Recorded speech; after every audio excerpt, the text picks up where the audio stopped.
आम आदमी पार्टी के पास कोई दूसरा चेहरा ही नहीं है सिवाय आतंकवादी। ये एक ऐसे शख्स हैं जिनको आम आदमी पार्टी पीछे 2 बार से विधायक का टिकट दे चुके हैं, अब दोबारा भी उन्होंने दे दिया। ये हर 6 महीने में जेल जाते हैं, जेल जाके भी वापस। अमानुल्लाह खान हमारी ओखला का वो राक्षस है। अमानुल्लाह खान वो आतंकवादी है जो बार बार जेल में जाता है।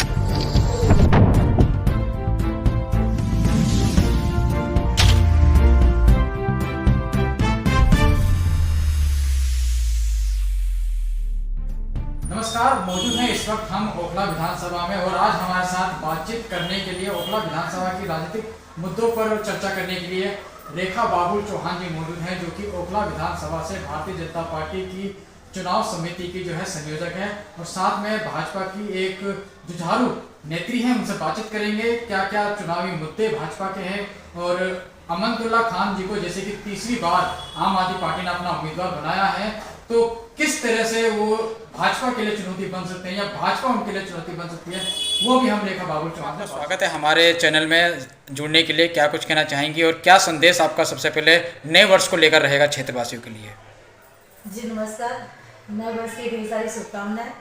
ये वर्ष आने वाले सारे वर्षों से बहुत बेहतरीन। क्या कहना चाहेंगे मैडम, अमानुल्लाह खान जी को आम आदमी पार्टी ने तीसरी बार प्रत्याशी बनाया है?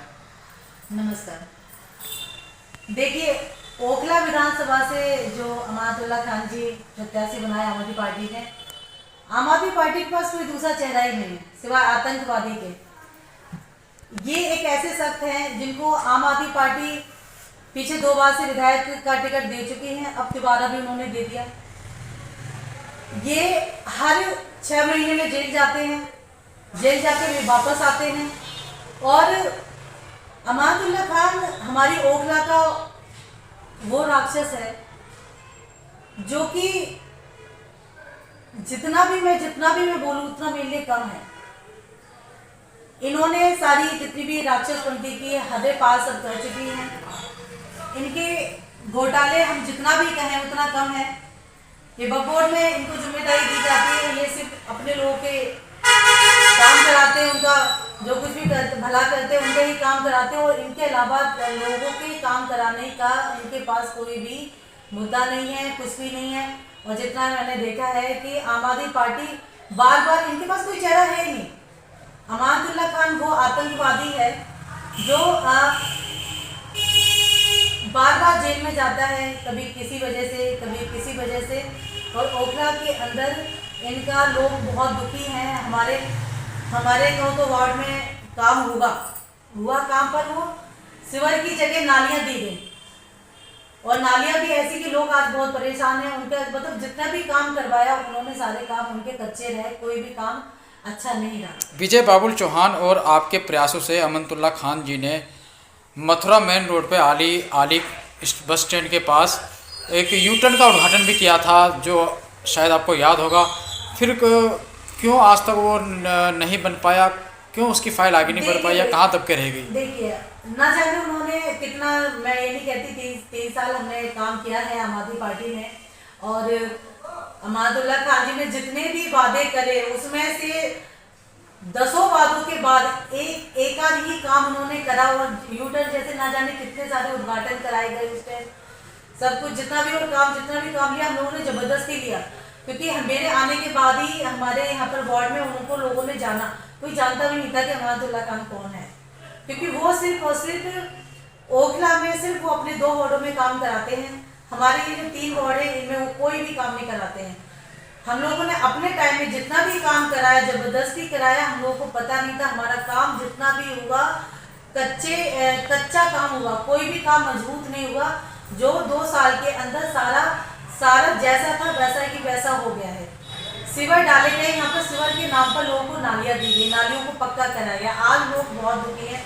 और जब से मैंने आम आदमी पार्टी को छोड़ा है, अमानुल्लाह खान जी को से अपना संपर्क हटा दिया है, तब से यहाँ पर कोई भी वहाँ पर कभी भी यहाँ पर 2 सालों में अमानुल्लाह खान जी नहीं आए हमारे वार्डों में, ना लोगों के बुलाने पर आए। और लोग तो मतलब बुला के थक भी जाते हैं, उनको यहाँ से कोई मतलब नहीं, क्योंकि वो आए कैसे, उनका आधे से ज़्यादा 5 साल का कार्यकाल होता है, उसमें तो वो जेल के अंदर ही रहते हैं। वो यहाँ पर कैसे ओखला विधानसभा में काम करेंगे? तभी शायद हमारा ओखला पूरी दिल्ली में सबसे पीछे है। ओखला की अगर बात करी जाए तो 1993 जब से विधानसभा बनी है या चुनाव हुए हैं तब से यहाँ पर भाजपा का आज भी उम्मीदवार नहीं आया, लेकिन भाजपा वही है जो बार बार चुनाव हार जाते हैं, उन्हीं को मौका दे देती है। हाँ, ये कहीं ना कहीं है आपकी बात सही। देखिए, ओखला में बीजेपी का कैंडिडेट एक ऐसा होना चाहिए, क्योंकि मैंने कहा ना, मैंने स्टार्टिंग में यही बोला कि ओखला का ये जो विधायक है पिछले 2 सालों से, अमानतुल्लाह खान, ये एक ऐसा राक्षस है। इस राक्षस पे किसी या तो माँ दुर्गा को ही आना चाहिए, वो ही संहार करेगी। अदरवाइज कैंडिडेट हर साल उन्हीं को टिकट दी जाती है, उनको ही लाके खड़ा कर देते हैं, उन्हीं को पार्षद का मिल रहा है, उन्हीं को विधायक का मिल रहा है। और वही जब तक ओखला विधानसभा में कोई माँ दुर्गा नहीं आएगी टिकट लेके, जब तक इस राक्षस का संहार करना बहुत मुश्किल है, क्योंकि ये वो झूठा राक्षस है जो लोगों को झूठ बोलकर, लोगों को खरीद कर और अपना आतंक दिखाकर, लोगों को डराकर धमकाकर लोगों से वोट लेते हैं। क्या लगता है मैडम, अगर बीजेपी यहाँ पे कोई महिला उम्मीदवार उतारती है तो क्या बीजेपी कामयाब रहेगी? देखिए, हम तो एक बीजेपी के एक बहुत छोटे से कार्यकर्ता है, अभी कुछ ज़्यादा टाइम नहीं हुआ है, मुझे 1 से 1.5 साल हुए हैं। बीजेपी समुंदर है, उसकी जितनी गहराई आप नाप पाना बहुत मुश्किल है। बीजेपी का इसमें कोई दोष नहीं है, दोष सिर्फ और सिर्फ ओखला का जो संगठन है। अब देखिए, आपने बोला जैसे कि ब्रह्म सिंह जी को पीछे 2 बारों से टिकट मिलता है, नहीं जीत पाए, दोबारा भी कहते हैं कि जी हमको ही लाइए टिकट। तो वो जब तक यहाँ पर देखो, राक्षस का संहार करने के लिए तो माँ दुर्गा का आना बहुत जरूरी है। मैं सिर्फ क्योंकि देखो, ब्रह्म सिंह भाई भी हमारी ही पार्टी के, अब तो मैं उनके लिए कुछ बोल भी नहीं सकती हूँ। क्या लगता है बदलाव की लहर मांग रहा है क्या ओखला विधानसभा बीजेपी की तरफ से? देखिए, अगर अमानतुल्लाह खान दोबारा से विधायक बनते हैं तो ओखला में कुछ नहीं बदलेगा बिल्कुल भी। और क्योंकि एक आतंकवादी क्या कर सकता है? आतंकवादी तो सिर्फ आतंक ही पैदा करता है। तो अमानतुल्लाह खान हमारे ओखला का वो राक्षस है जिसका संहार करने के लिए माँ दुर्गा को आना पड़ेगा। ओखला के अंदर अगर बीजेपी बदलाव करती है, चेहरा बदलती है, तो क्या लगता है कुछ उसका बेनिफिट मिलेगा? जी, ये तो देखो, बीजेपी के जो हमारे लोग हैं, पदाधिकारी हैं, उनका काम है, मैं तो कुछ नहीं।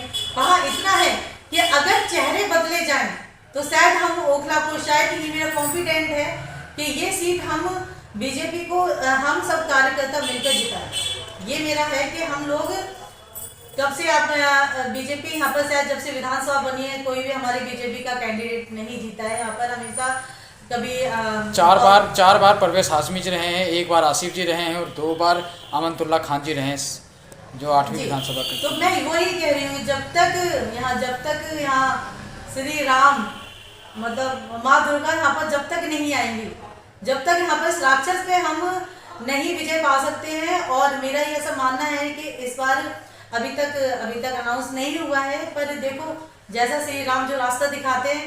पर मैं तो भगवान से देखा, तब यही प्रार्थना कर रही हूँ कि हमारा ओखला को कोई ऐसा कैंडिडेट हो जो मुंह तोड़ के जवाब दे सके, वही पुराने घिसे पिटे चेहरे ना हो, कि वही, क्योंकि लोग भी अब थक चुके हैं, है ना। वही तो पार्षद में खड़े हैं, वही विधानसभा में खड़े हैं, मतलब इसका मतलब है कि अब कोई विधानसभा में कोई बचा ही नहीं। इतने सारे देखो ना, हजारों की तादाद में कार्यकर्ता हैं। आप पार्टी से उनका जितना भी है, उनका जो आदेश है हमारे सिर आंखों पर है। पर मैं एक बहुत छोटी सी कार्यकर्ता हूँ, मुझे ज़्यादा टाइम नहीं हुआ है। बीजेपी बहुत समुंदर है, बहुत गहराई है, एक मजबूत संगठन है। पर इस संगठन के बीच में रहते हुए वक्त की सब चीज़ों स्थिति को समझना बहुत जरूरी है। हमारी ओखला में, हमारी दिल्ली में पूरी हमारी ओखला विधानसभा ऐसी है जो ओखला के नाम से लोग कहते हैं कि अरे वो विधानसभा, अरे नहीं, बहुत मतलब मजबूत नहीं है, वो तो मतलब ही नहीं बनता है। मैं इस इतिहास को बदलना चाहती हूँ, पर इसके लिए एक माँ दुर्गा का आना जरूरी है। एक बात तो मैं पार्टी से यही कहूँगी, एक बार आप यहाँ पर कोई महिला कार्यकर्ता या महिला कैंडिडेट को आप उतार के देखिए। हम सारी बहनें मिलके इस विधानसभा को बदलते रहेंगे और ये जो राक्षस है इसका संहार हम करेंगे। हम सारी बहनें मिलकर इस राक्षस का संहार करेंगे, क्योंकि मैंने इस राक्षस का 3 साल असली वाला चेहरा देखा है। ये वो इंसान है जो आदमी के मुंह पे बैठे बैठे झूठ बोले और आपकी पीठ में छुरा भोंकने का काम करते हैं। तो मैं तो अब यही कहूँगी कि अब जो श्री राम करेंगे, माँ दुर्गा जो करेंगी वही होगा। पर मेरा अब यही दिल से है कि हमारी ओखला अब बदलनी चाहिए, अब क्योंकि अब नहीं सहेंगी, बदल के रहेंगे। जो हमारी बीजेपी का अब नारा बन गया है कि अब नहीं सहेंगी, बदल के रहेंगी। तो अब दिल्ली में तो देखो ये बात कंफर्म है कि दिल्ली में बीजेपी सरकार आ रही है। मैं यहाँ पर जो मैं आज जो मेन मुद्दा मैं लेके बैठी हूँ अपनी ओखला का, कि बीजेपी दिल्ली में तो आ रही है, क्या हम लोग ओखला को बदल पाएंगे? मेन चीज ये। तो ओखला को मैं बार बार कह रही हूँ, ओखला को बदलने के लिए अमातुल्ला खान राक्षस को संहार करने के लिए माँ दुर्गा का आना बहुत जरूरी है। और जय श्री राम। हम आगे देखते हैं राम जी क्या करते हैं।